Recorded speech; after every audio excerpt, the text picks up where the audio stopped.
पाकिस्तान से अगर आप प्यार करते हैं तो कहानियां और दर्दों से काम नहीं चलेगा। इमरान खान लाओ, इसको बचाओ, ये इससे काम नहीं चलेगा। खुद ये सर्च करना है, इस पर क्लिक करना है और क्लिक करते ही माशाल्लाह ज़रा चेक करना है। पहले ही पेज पे मैं आया हूँ। देखो भाई, जो गवर्नमेंट का डॉक्यूमेंट है ना, उसमें एक गलती बर्दाश्त नहीं होगी। ये इकरा यूनिवर्सिटी का जैबिस का असाइनमेंट नहीं है जो छाप छुप के आप इधर करते हैं। अब जरा अंग्रेजी पढ़ना आप, ठीक है? ये इन्हीं की वेबसाइट है भाई। अभी तो पढ़ना शुरू कर रहा हूँ मैं, ठीक है? अब ये पढ़े आप। अब कल को अगर वकार जका को टेक्नोलॉजी मूवमेंट पाकिस्तान को 2029 में इलेक्शन लड़ना है तो ये वकार जका को घोल कर पी लेना चाहिए बजट, और बताना चाहिए कि मैं होता इसकी जगह तो क्या बनाता। तो जब भी ये बजट आता है ना, इस तरह की चीज़ें, कोई भी पॉलिसी आती है, फॉरेन पॉलिसी हो, इकोनॉमिक पॉलिसी हो, कोई भी सर्वे हो, तो मैं उसको पढ़ के अपने पास लिखता हूँ कि मैं होता तो कैसे ठीक करता, सिर्फ बातें नहीं।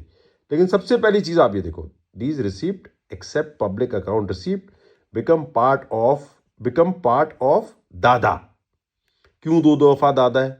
अरे यार, इतनी सी गलती है, जाने तो हुकूमत है ना, हुकूमत का डॉक्यूमेंट है, उसमें दादा क्या हो रहा है? सारे गामा पादा निसा दादा, मतलब ये दादा दो दफा क्यों लिखा है? इतनी बड़ी गलती नहीं हो ये, मतलब ये छोटी गलती नहीं है।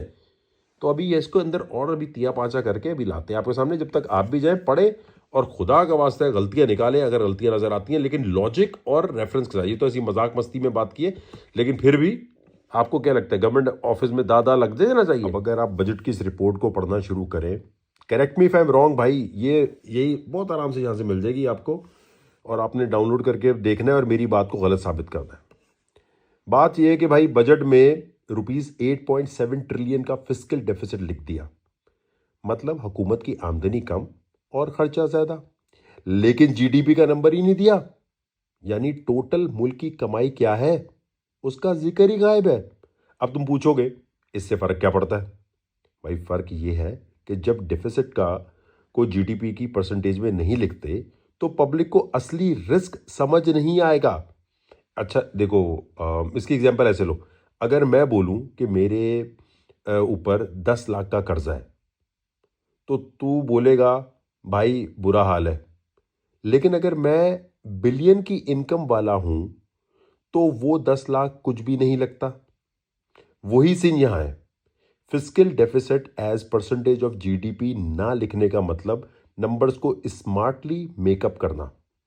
इकोनॉमिक्स में इसे कहते हैं डिनोमिनेटर सप्रेशन, और पॉलिसी में ये रेड फ्लैग होता है। आईएमएफ को दिखाने के लिए ये पेपर बना दिया है, लेकिन आवाम को समझाने के लिए नहीं बनाया। मतलब अब आप ये देखो ना, बजट सेक्सी लगता है जब कंटेंट छुपा दिया जाए, मगर असली इकोनॉमिस्ट को डिनोमिनेटर मैनिपुलेशन नज़र आ रही होती है और आवाम को भी समझ नहीं आ रहा होता। तो भाईजान ये क्या है? मतलब मैं सारी आवाम से कहूँगा कि अगर मुल्क को, कौम को सही तरह आपने आगे लेके जाना है तो अपने फेवरेट सियासतदान को कहना है कि अपने सोशल मीडिया पे रिव्यू करो इसका। क्यों नहीं आता रिव्यू करना?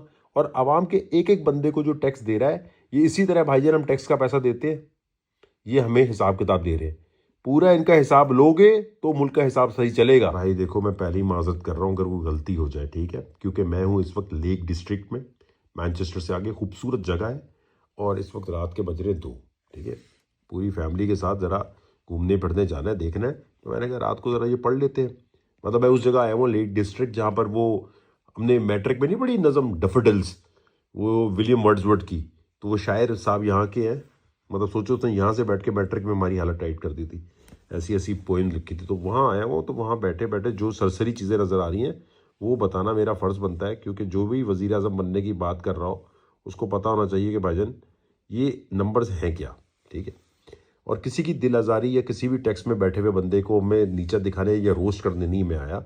ये कोई मतलब ऐसा रिव्यू नहीं है जिसमें वो है, लेकिन मुझे अजीब लगा। आप बताइएगा सही है कि नहीं सही। अब ये एफबीआर का क्या लिखा हुआ है, ठीक है? इसका मतलब ये भाइयों बहनों के बजट 25-26 में एफबीआर का टैक्स टारगेट रखा गया है 12.97 ट्रिलियन रुपीस। पिछले साल एक्चुअल कलेक्शन जो थी वो तकरीबन 10.2 ट्रिलियन थी। मतलब कितना जंप हो गया? 26.7% का जंप। अब सीन ये है कि जीडीपी सिर्फ 3% ग्रो कर रही है हमारी, और टैक्स कलेक्शन 26%। मतलब ये टैक्स है या शोएब अख्तर साहब बॉलिंग करा रहे हैं? अब आप ये सोचो कि मतलब it makes no sense. Revenue target disconnected from nominal growth trends लग रहा है। आईएमएफ फिस्कल अफेयर डिपार्टमेंट की अगर बात करें ना, तो वो कहता है unanchored tax projection fiscal illusion without enforceable expansion. मतलब भाई आम आवाम के लिए आसान लफ्जों में जो मैंने अभी अंग्रेजी बोली है वो ये है कि झूठ इतना बोलो कि आईएमएफ भी कंफ्यूज हो जाए। अब जरा ग्राउंड रियलिटीज देखते हैं। कोई न्यू टैक्स बेस इंट्रोड्यूस हुई है? नहीं। Digital economy, freelancer, YouTuber, crypto trader अभी तक undocumented. Real estate flipping, luxury state tax, कोई इस पे बात हुई है? रिटेल पीओएस इंटीग्रेशन, अभी भी पायलट फंसे हुए हैं। ठीक है, फिर भाई ये 2.7 ट्रिलियन का एडिशनल टैक्स किस जादू से आएगा? एक और चीज मैं आपको दिखाना चाहता हूं। देखो, वर्ल्ड बैंक टैक्स डायग्नोस्टिक 2023 में क्या कहता है। अच्छा, इसी में यहाँ कहीं लिखा हुआ भी मैंने पढ़ रहा था कि डेवलपिंग इकोनॉमीज में ना tax growth should not exceed 2x nominal GDP growth without deep reforms. तो रिफॉर्म्स तो है ही नहीं। कोई भी भाई टैक्स के अंदर जो चीज लिखी जाती है उसके साथ रिफॉर्म्स भी तो लिंक करने चाहिए ना, वो है ही नहीं। यहां तो टारगेट ही ऑलमोस्ट 8x जीडीपी ग्रोथ दी हुई है। मतलब वर्ल्ड बैंक टैक्स डायग्नोस्टिक वाले भी हिल जाएंगे, भाई ये कर कैसे रहे हैं। ये बजट आईएमएफ के लिए शायद एक्सेल शीट में फंसा हुआ है, लेकिन ग्राउंड पे जब बिजनेसमैन इनवॉइस ब्लॉक करेंगे ना और आवाम के ऊपर इनडायरेक्ट टैक्स गिरेगा, तो नतीजा होगा इन्फ्लेशन, टैक्स और कंप्लायंस कोलैप्स। देखो भाई, अगर मैं फाइनेंस मिनिस्टर होता तो क्या करता? रियलिस्टिक टारगेट मॉडल लगाता। GDP 3%, inflation 18%, is equal to nominal growth कितनी होनी चाहिए? 21%। तो टैक्स टारगेट में मैक्सिमम 21 से 22 ग्रोथ तक होता, नॉट 26.7%। ठीक है, और ये तकरीबन होता 12.3 ट्रिलियन के करीब। ठीक है, अब ये क्रेडिबिलिटी इंटैक्ट रहती है इसमें। डिजिटल टैक्स फोर्स एक्टिवेट करवाता, यानी freelancer, influencer, YouTuber automated minimum tax slab में लाते, क्रिप्टो एक्सचेंजेस को रजिस्टर करते, रियल एस्टेट को फ्लिपिंग, और जो प्लॉट ट्रेडर्स हैं मंथली गेन डिस्क्लोजर जो है ना उसको रिक्वायरमेंट करता, वेल्दी विजिबिलिटी रिफॉर्म्स लाता, NADRA plus bank plus mobile SIM plus utility data is equal to life style versus declared income. जिसका इनकम मिसमैच हो, ऑटो टैक्स नोटिस चला जाता। ठीक है, ताकि कोई रिश्वत लेने के लिए आगे पीछे भी नहीं आता। मंथली एफबीआर डैशबोर्ड पब्लिक करता, हर महीने पब्लिक को दिखाता कि टैक्स कलेक्शन किस सेगमेंट से आया है। अवाम का ट्रस्ट बनता, अपोजिशन भी शट अप हो जाती। देखो भाई, अगर आप ग्रोथ और कंप्लायंस को बैलेंस नहीं करते तो बजट सिर्फ एक्सेल की शीट में स्ट्रांग होता है और इकोनॉमी सिर्फ ट्विटर स्पेस में। ठीक है, तो ये मेरी एक सिंपल सी चीज है। आप बताइएगा सही बता रहा हूं या गलत बता रहा हूं। आइए, आपको ईदी बट्टी भी देखनी है बजट में। जैसे बकरा ईद पे नहीं होता, रान एक रान तुम ले लो, चांपे तुम ले लो, कोई मसले की बात नहीं है भाई। ईदी देते हुए या राने मारते हुए तो नहीं देखते ना कि दूसरे की परफॉर्मेंस क्या है। इसी तरह एनएफसी अवार्ड भी बिल्कुल इसी तरह दे रहे हैं। 6.45 ट्रिलियन ट्रांसफर किए जा रहे हैं प्रोविंसेस को थ्रू एनएफसी अवार्ड। लेकिन सवाल यह कि भाई कोई परफॉर्मेंस बेस्ड कोई तो चीज होनी चाहिए, या बस ईदी की तरह रान और जैसे चांपे बांटते वैसे बांट रहे हो।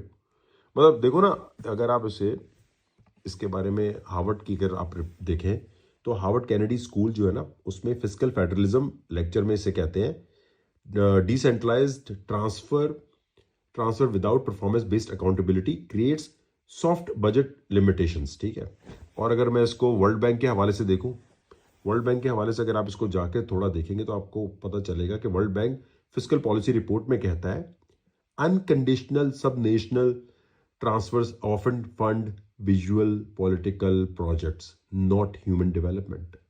यानी सिंपली एटीएम चल रहा है, गवर्नेंस गई भाड़ में। भाई देखो, इस वक्त ग्राउंड रियलिटी क्या है। Balochistan rupees 800 billion plus transfer, लेकिन बेसिक इंफ्रास्ट्रक्चर और स्कूल स्टिल मिसिंग। सिंध बहुत सारे गोस्ट स्कूल हैं, हेल्थ केपीआईज अभी तक पब्लिश नहीं किए गए। केपी के एजुकेशन स्पेंडिंग तो है पर लर्निंग आउटकम कहाँ है? तो ये पैसा किसने ऑडिट किया? ये एनएफसी अवार्ड है या नया फ्रेंड सर्कल बनाने का ग्रुप कि आजा बेचा तू भी ले ले, तू भी ले ले, तू भी ले ले। देखो भाई, अगर बात आती है कि वकार जगह साहब आपकी हुकूमत होती तो आप क्या करते? पहली बात तो ये कि conditional transfers based on KPI होता। प्रोविंसेस को कह देता स्कूल इनरोलमेंट 10% से इंप्रूव करो, अगला क्वार्टर का पैसा ले लो। डिस्ट्रिक्ट हॉस्पिटल की परफॉर्मेंस पोर्टल चलाओ, तब रिलीज मिलेगा, ठीक है, तब पैसा रिलीज कर देंगे। यूज इट और लूज इट लॉ लाता, ठीक है, 12 महीने में पैसा यूटिलाइज नहीं हुआ, back to federal pool, no roll over, no show off protocol budget. NFC 2.0 draft करता with performance clauses, NFC award में आउटकम इंडेक्स ऐड करता। एवरी जो प्रोविंस है gets a score card, health, education, policing, disaster response, जितना score उतना पैसा, ठीक है, ये मिसिंग है। ट्रांसपेरेंसी डैशबोर्ड बनाता, पब्लिक को दिखाता कि भाई पंजाब का पैसा गया रोड रिपेयर में, सिंध का पैसा गया प्रोटोकॉल कार्स में, केपीके का पैसा गया आर्मी पब्लिक स्कूल्स में। ये अवाम का पैसा है, नॉट पॉलिटिशियन का फ्री ग्रांट नहीं मिली हुई। अगर प्रोविंसेस को पैसा अनकंडीशनल देना है तो फिर हम फेडरल गवर्नमेंट कहाँ चले, क्या चलाएं फिर बताओ भाई। देखो, बेटर बनाने के लिए governance as a service app, जो परफॉर्मेंस डिलीवर करे उसी को बजट मिले, ये सिंपल थ्योरी है। क्या मैं गलत बोल रहा हूं भाई? अब गौर करने की बात यह है कि बजट 25-26 का जो टोटल साइज है ना, वो है 18.87 ट्रिलियन रुपीस। लेकिन इसका नतीजा क्या होगा? कितने स्कूल बनेंगे, कितने लोगों को साफ पानी मिलेगा, कितने रूरल एरियाज में जो क्लिनिक्स है वो फंक्शनल हो जाएंगे? कुछ भी नहीं लिखा। मतलब अजीब सी बात है ना। अब मैं आपको रेकमेंड करूंगा कि जो हार्वर्ड कैनेडी स्कूल है, इसका कोर्स है एक पॉलिसी डिजाइन का, वो जाके आप पढ़ेंगे तो उसमें आएगा input heavy outcome weak budgeting. यानी पैसा तो दिखाया गया है लेकिन रिजल्ट की कमिटमेंट जीरो। वाह, एक और चीज़ डाउनलोड कर लेनी चाहिए, बड़ा ज़रूरी है अगर आप वाकई मुल्क कौम से प्यार करते हैं और बजटिंग और ये फाइनेंस की चीज़ों को अच्छा करना चाहते हैं। सिर्फ तनकीद नहीं होनी चाहिए ना, आइडिया भी होना चाहिए। आईएमएफ फिस्कल ट्रांसपेरेंसी मैनुअल है, ठीक है। अब जब जाके आप इसको पढ़ेंगे तो उसमें एक जगह लिखा हुआ है all public spending should be link to service delivery KPIs and performance benchmarks. ये बजट है, ये एक्सेल की फायरवर्क प्रेजेंटेशन, मतलब makes no sense. I mean page 23 पे अगर मैं आऊँ इसके, एक मिनट रुको, पेज 23 पे है, कहाँ है हम लोग, एक मिनट रुको जरा। अगर कुछ गलती हो जाए तो पहली माजरत है भाईजान, फिर बता रहा हूँ, वेकेशन पे लेकिन पढ़ रहे हैं।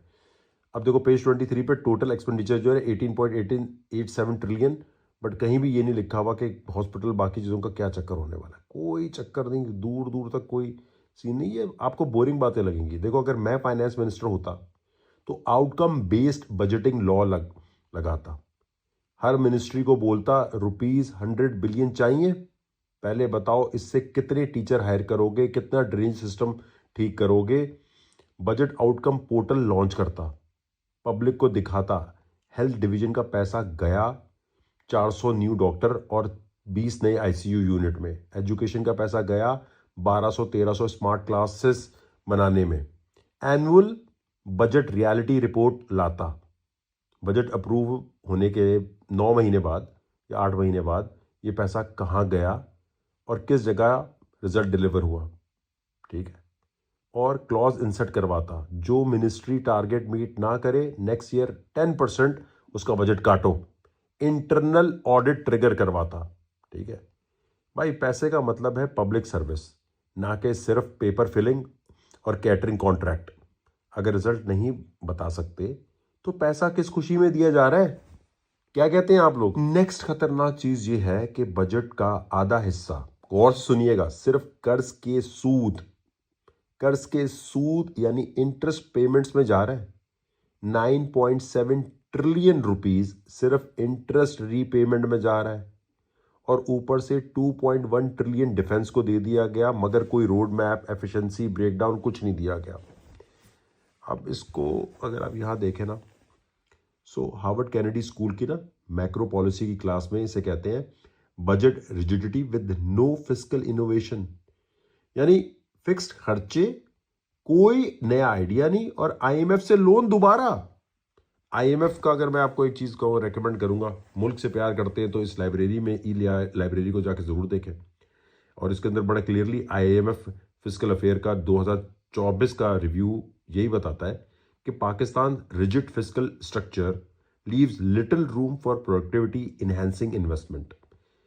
भाई ये बजट ना पूरा एक्सेल का कॉपी पेस्ट है, ना इसमें ग्रोथ की स्ट्रैटेजी ना रिफॉर्म्स। अच्छा चलो, अगर मेरे हाथ में होता ये सब कुछ तो मैं क्या करता, ग्रीन सकूक और इस तरह के बॉन्ड्स लॉन्च करता, ओवरसीज पाकिस्तानियों को इको प्रोजेक्ट्स में इन्वेस्ट करने के लिए लीगल और इमोशनल रीजन मिलता, ठीक है, डेट रीफाइनेंसिंग होती, क्लाइमेट फंडिंग भी मिलती, सर्कुलर डेट सोल्यूशन के लिए सॉवरन वेल्थ फंड बनाता, ऑयल गैस और रेमिटेंस से डेडिकेटेड इनकम स्ट्रीम, आईपीपीएस को डायरेक्टली पे करने का स्ट्रक्चर, नो मेहरबानी प्योर सिस्टम, ठीक है, इस तरह की चीज़ों के ऊपर ज़्यादा काम करता। अभी जो करंट मॉडल है ना, पैसा निकल जाता है लेकिन प्रोग्रेस डैशबोर्ड हमेशा ऑफलाइन रहता है।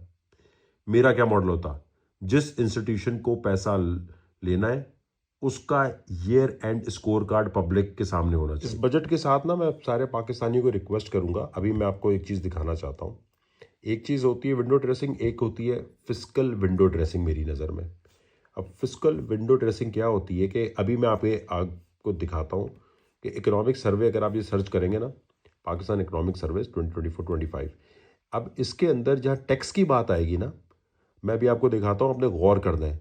आप कहेंगे यार ये जुलाई अलग महीना है, फलाना अलग महीना है, तो ये तो अलग अलग महीने हैं ना, फिर गौर से समझो, पाकिस्तान का अच्छा चाहते हो ना, पाकिस्तान का नाम बने दुनिया में, तो आपने देखना है कि फिस्कल विंडो ड्रेसिंग कैसे की गई है। कोई महीने कहीं बताए हुए, कहीं बता के कह रहे 9 ट्रिलियन, ये ट्रिलियन, लोग पढ़ेंगे कहेंगे हाँ ये अलग अलग महीने हैं।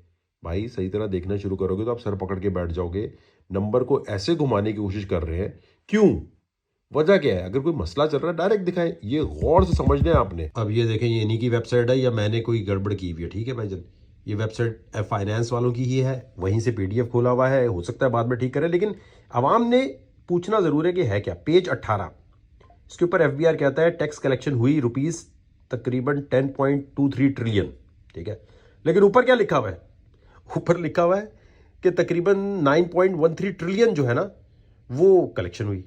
अबे भाई ये कौन सा मैजिक है, जिस डिपार्टमेंट ने पैसा कलेक्ट किया उससे कम पैसा गवर्नमेंट के पास कैसे आया?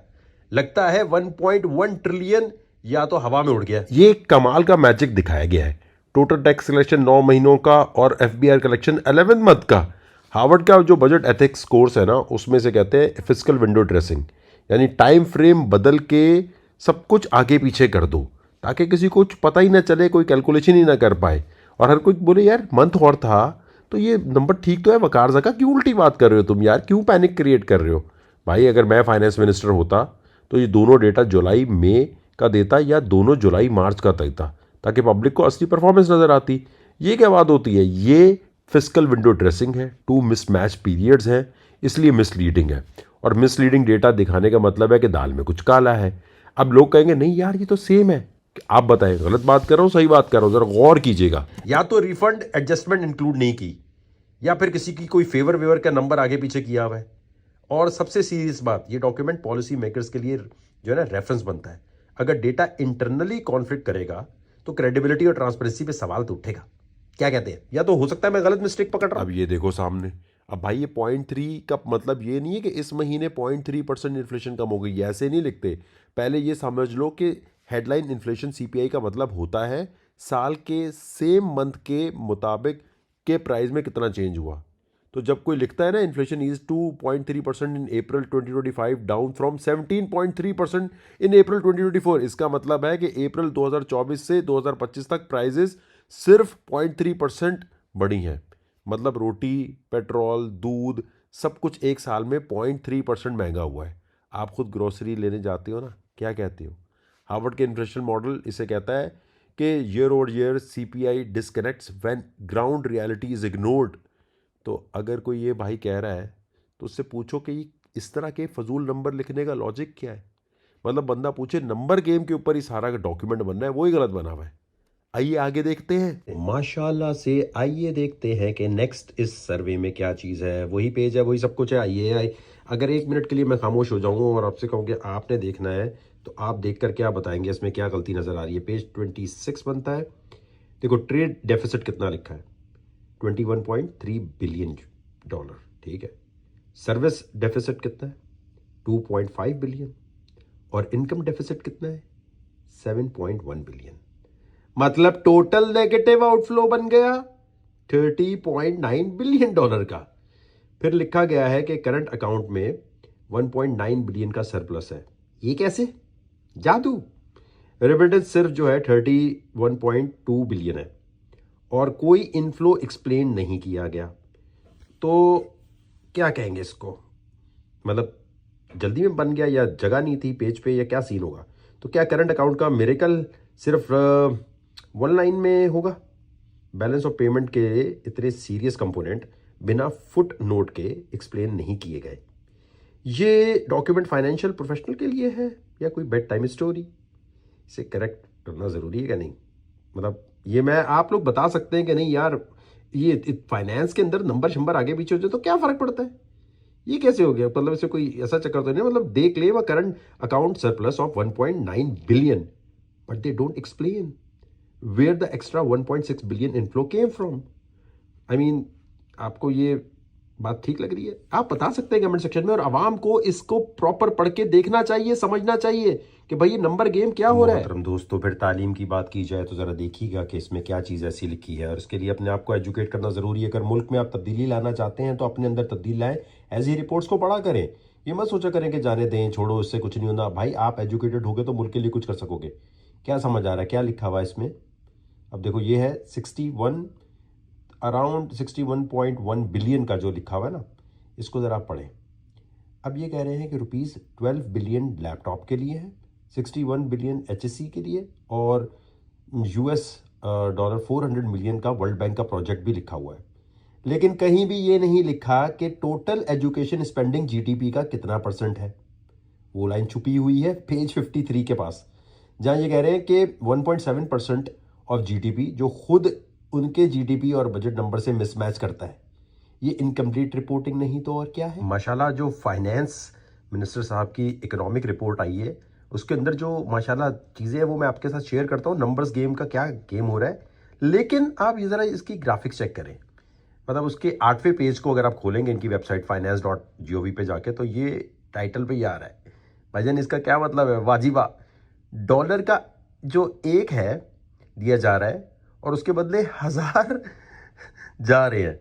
लगता है ये रिपोर्ट IMF के लिए नहीं, हवाला वालों के लिए डिज़ाइन हुई हुई है। एक्सचेंज रेट तो भाई क्या चल रहा है उसके मुकाबले में ये बनाने की क्या ज़रूरत है? मतलब आप ये बताना चाह रहे हैं कि हमारा जो एक्सचेंज रेट है वो $1 हज़ारों रुपए के बराबर होने वाला है, और माशाल्लाह यहाँ से आउटफ्लो माशाल्लाह से IT के अंदर ज़रा सर्वे की रिपोर्ट चेक कीजिएगा। इसमें क्या लिखा हुआ है? IT एक्सपोर्ट्स जो है पाकिस्तान की वो 2.825 बिलियन, ओके, और ट्रेड सरप्लस है 2.425 बिलियन। भाईजान इसका मतलब ये हुआ कि IT की जो इंपोर्ट्स पाकिस्तान में हो रही हैं वो 396 मिलियन है बस, है भाई। पाकिस्तान जैसा मुल्क जहां Google cloud, AWS, Microsoft, adobe, zoom जैसे टूल्स डेली यूज होते हैं, ये इंपोर्ट फिगर रियलिस्टिक नहीं लगता भाई। ऊपर से फ्रीलांसर्स के 400 मिलियन अलग मेंशन है, लेकिन ये क्लियर नहीं किया कि ये एक्सपोर्ट में शामिल है या वर्कर रेमिटेंस के थ्रू गिने गए हैं। यानी ये तो डबल काउंटिंग हो रही है। शैतान क्यूट कहीं के। सो ये जो डबल काउंटिंग हो रही है, या फिर एक्सपोर्ट को जो ना कहते हैं ना इन्फ्लेट दिखाया गया है और इंपोर्ट छुपा दी गई है कि इंपोर्ट तो भाईजान पाकिस्तान इतना करता ही नहीं IT की चीज़ें। ऐसी रिपोर्टिंग जो है ना उसमें ट्रांसपेरेंट होना बड़ा ज़रूरी होता है, और जब आप डिजिटल इकोनॉमी प्रमोट कर रहे हो तो इंपोर्ट साइड को इग्नोर करना क्रेडिबिलिटी को डैमेज कर सकता है। क्या ख्याल है आपका? Correct me if I am wrong. उसके बाद माशाल्लाह से ज़रा इलेक्ट्रिसिटी का कारनामा चेक करें। अभी छोटे छोटे नंबर्स होते हैं, लेकिन आप छोड़ नहीं सकते। आवाम को ऐसे डेटा बेस चीज़ें पकड़नी चाहिए। ये नहीं कि हमारी रोड नहीं बनी, हमारा गटर नहीं बना, पहले भाई इन चीज़ों को तो देख लो।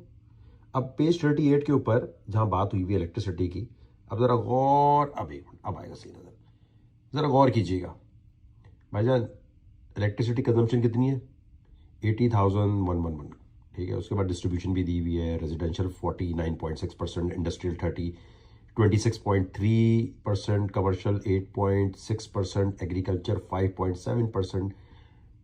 लेकिन इसका टोटल करें तो कितना बनता है? करें जरा टोटल। ये तो भाई 90.2% बना, बाकी 9.8% सा ही कहाँ गया? ना लॉसेस का जिक्र, ना किसी दूसरी कैटेगरी का जिक्र। जब पाकिस्तान में एवरेज लाइन लॉसेस 17% के करीब हैं, तो ये मिसिंग पोर्शन क्या डिलिबरेटली हाइड किया गया है? ये छोटी गलती नहीं है, ये पॉलिसी ब्लाइंड स्पॉट है जो इन्वेस्टर और प्लानर्स दोनों को मिसलीड करता है। अब मुझे बताओ, ये कोई कह दे नहीं ये तो ऐसी सर्वे था, ऐसे ही नहीं हो सकता भाई, ऐसे ही नहीं हो सकता। सो पाकिस्तान से अगर आप प्यार करते हैं तो आपने नज़र करना है कि ये सही बात अगली कर रहा है या गलत। गलती पकड़े, हो सकता है मैं गलती कर रहा हूं। पाकिस्तान का करंट अकाउंट सरप्लस जुलाई से अप्रैल तक कितना बताया जा रहा है? 1.9 बिलियन, जबकि फाइनेंशियल अकाउंट ने रिकॉर्ड किया 1.6 बिलियन का नेट आउटफ्लो। अगर इन दोनों फ्लोज को नेट करें तो फॉरेन एक्सचेंज रिजर्व में तो सिर्फ $300 मिलियन का इंक्रीज एक्सपेक्टेड होता ना। लेकिन डॉक्यूमेंट क्लियरली लिखता है कि स्टेट बैंक के रिजर्व 4.1 बिलियन से 8 बिलियन हो गए, यानी 3.9 बिलियन का नेट जंप है। ये इनकंसिस्टेंसी मैक्रो इकोनॉमिक्स अकाउंटिंग के बेसिक प्रिंसिपल के खिलाफ है। अगर कोई मल्टीलैटरल इनफ्लो हुआ, आईएमएफ का चक्कर, सऊदीया चाइना का डिपॉजिट, तो उसको मेंशन होना चाहिए था। अगर यही रीवैल्यूएशन गेन था या गोल्ड रिजर्व या फिर क्या कहते हैं एसडीआर एडजस्टमेंट है या कोई वैल्यूएशन ऑफ एफएक्स एसेट है, तो उसके लिए अलग डिस्क्लोजर रिक्वायर्ड होती। लेकिन जब आप एक्सटर्नल अकाउंट को हेडलाइन नंबर से रिपोर्ट करें लेकिन ब्रेक डाउन स्किप कर दें, तो ये क्रेडिबिलिटी गैप क्रिएट करता है। मुझे लगता है या तो फाइनेंसिंग इनफ्लो को इंटेंशनली सिंप्लीफाई किया गया है या डॉक्यूमेंट का स्ट्रक्चर ना नॉन इकोनॉमिस्ट के लिए बना दिया गया है। लेकिन एक्सपर्ट्स को तो ये गैप नजर आएगा ना भाई, ये नहीं। जिसको भी आपने वोट देना हो 2029 में, आपने एक दफा जाके टेक्नोलॉजी मूवमेंट की ये वेबसाइट और इसके ऊपर देखें, यहां आने के बाद ये चेयरमैन का मैसेज है, इसको खोलना है, ये वीडियो आपने देखनी है कि वकार ज़का जो फरमा रहे हैं ये ठीक है कि नहीं है। प्लस फिर आपने ये रोड मैप देखना है, फिर ये एआई से न्यूक्लियर पावर बेस्ड चीज़ें, बाकी सारी जो चीज़ें यहाँ लिखी हुई हैं इनको जाके आपने थोड़ा बहुत पढ़ लेना है। और यहाँ पर देखें, ये एक हमारा ऑफिशियल गाना भी है, इसको भी आपने सुन लेना है, ठीक है। हर चीज़ रेडी कर रहे हैं और आपने फिर कंपेयर कर लेना है बाकी किसी भी पॉलिटिकल पार्टी से। मैं कोई आपके सामने शलवार कमीज पहन के आप जनाब करके इस्लामिक टच की फालतू बातें नहीं करूंगा, रियल बात।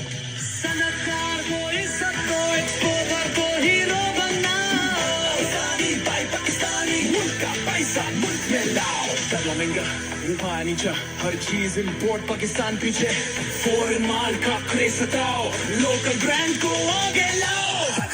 बेरोजगार जवान, हाथ में हुनर फिर भी नदान, जिंदा कमाल हर गली गली, अपनी पहचान कहां चली। और रोजगार चाहिए पर चांस नहीं, इंडस्ट्री चले पर फाइनेंस नहीं।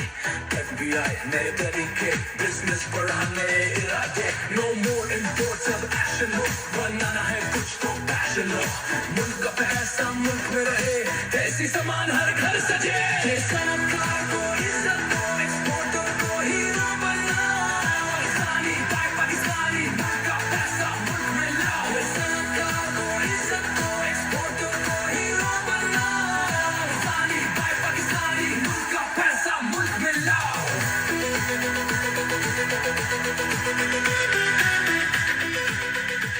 तो फौरन डीएमपी पे जाएं, क्योंकि देखो नेक्स्ट वजीर आजम तो वकार ज़का बन जाएगा। अभी आपको मजाक लगेगा, उसी तरह जैसे बिटकॉइन में बता रहा था तो लोगों ने नहीं माना।